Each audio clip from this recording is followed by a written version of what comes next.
Some gardens get eaten alive every summer. Others, same neighborhood, same climate, same crops, barely see a pest problem at all. And the difference is almost never about spraying. It is structure. Pests do not choose gardens randomly. They respond to signals. And those signals are created by layout decisions made months before the first aphid arrives. If you find yourself in the same cycle every year, healthy plants in May, damage in June, spraying in July, the issue is not the insects. It is the environment they are walking into. In the next few minutes, I will show you the 3 structural reasons gardens attract pests and how to redesign yours so pressure drops before it begins. Stay to the end. The final shift is the one most pest guides skip entirely. Before we get into the fixes, I need to explain why the conventional response keeps failing. When you see aphids, the instinct is to spray, and it works, for about a week. Then they come back, so you spray again. What most people do not realize is that spraying does not just kill the pest. It kills the ladybugs that eat 50 aphids per day, the parasitic wasps that destroy hornworms from the inside, the ground beetles that patrol at night eating slug eggs. Every time you spray, even organic sprays, you wipe out the predators that were managing the problem for free. Pests return first because they reproduce faster. Predators return slower because their life cycle is longer. So you end up with more pests and fewer predators than before you sprayed. The spray created the dependency. The solution is not a better spray. It is a system that does not need one. The first structural reason gardens attract pests is monoculture layout. A straight row of nothing but tomatoes is, to an aphid, an uninterrupted food corridor. Most insects find host plants through chemical signals in the air. When you plant 12 tomatoes in a row, those signals stack. The scent plume is 12 times stronger. The pest finds the row faster, stays longer, and reproduces more because food is unlimited in every direction.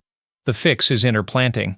Aromatic herbs and flowers placed directly among your crops create what entomologists call olfactory confusion. Basil between tomato plants, one for every 3 to 4 tomatoes about 8 to 10 inches from the stem. Dill or cilantro every 12 inches between brassicas. On French marigolds bordering the beds, these companions do not kill pests. They make your crops harder to find. When I integrated herbs directly into vegetable rows instead of keeping them in a separate section, pest pressure stopped escalating within one season. Not zero pests, just steady, manageable levels, without spraying once. The second reason is habitat imbalance. Tidy gardens with bare soil between rows and no flowering borders offer nothing to beneficial insects. No shelter, no nectar, no cover. You are running a garden with no security and wondering why things keep disappearing. 2 to 3 inches of organic mulch between rows changes the microclimate at ground level. Ground beetles gain cover to hunt at night. Adding a narrow insectary strip along one border takes it further. Sweet alyssum in front, yarrow and dill behind it, 10 to 12 inches apart. Within weeks of the first blooms, predator populations establish. Pest colonies still appear. Small populations are actually the food source that keeps predators around, but they stop escalating into infestations. I added a 2-foot strip along the south edge of my garden 2 seasons ago. By midsummer, hoverflies were working the tomato rows daily. Aphid colonies that used to explode in July stayed small and self-correcting. I just gave predators a reason to stay. I have put a spring pest prevention checklist in the description with companion spacing and insectary setup you can follow directly. The third reason starts below the surface. Pest resistance begins in the soil. Overwatered or nitrogen-heavy soil produces rapid, soft growth. Thin stems, weak cell walls, tissue that is easy for insects to chew through.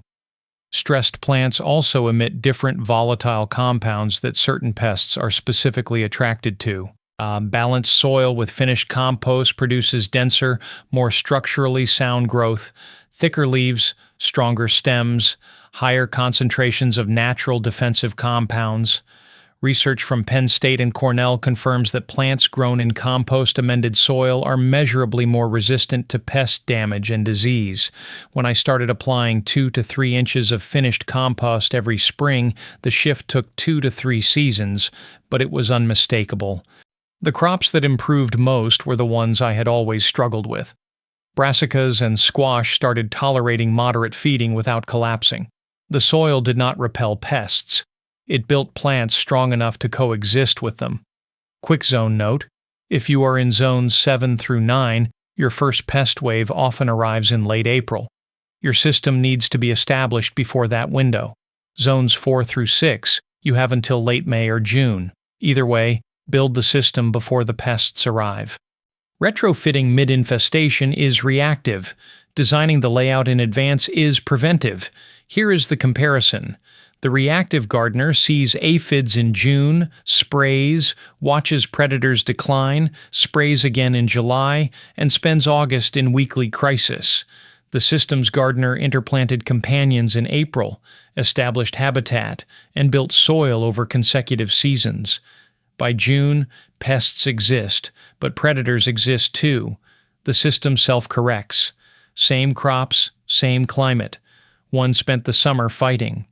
The other spent it harvesting. A second pattern. The reactive gardener keeps everything perfectly clean. Bare soil, no ground cover, no wild edges. Magazine ready. But every beneficial insect has been designed out. The systems gardener tolerates clover between rows, stones along the border, an unmowed strip near the fence. The garden defends itself while the gardener is not watching. Beauty is not the enemy. Sterility is. Now here is what I promised. The detail most guides skip. Infestations frequently begin at bed edges, not the center. Margins dry faster, experience more temperature swings, and stress plants first. Stressed plants emit stronger signals. Most gardeners inspect the center. Pressure starts at the border. Mulch edges slightly thicker. Monitor moisture there first, and add one final layer. Trap crops. Nasturtiums planted along the perimeter attract aphids more strongly than most vegetables. Plant them 6 to 8 inches apart around the outside edge. Aphids cluster on the nasturtiums and leave your main crops alone. Once loaded, leave them for the beneficial insects from your insectary strip to feast on. That is the system working as one unit. Companions confuse. Habitat supports predators. Soil builds resilience. Trap crops redirect pressure. No single technique solves it. The system solves it. Build pest defense into your layout before you plant a single vegetable this spring. Interplant companions. Establish one insectary strip. Mulch between rows. Apply compost annually. Monitor your edges. Add nasturtiums around the perimeter. None of this is expensive, but it has to be designed and not reacted to after damage appears, because by the time you see the infestation, the structural invitation has been open for months. The pests are just making it visible. If you are working on your layout now, watch the pest-proof garden layout video next. It covers the exact bed arrangement and companion spacing for the most common vegetable combinations.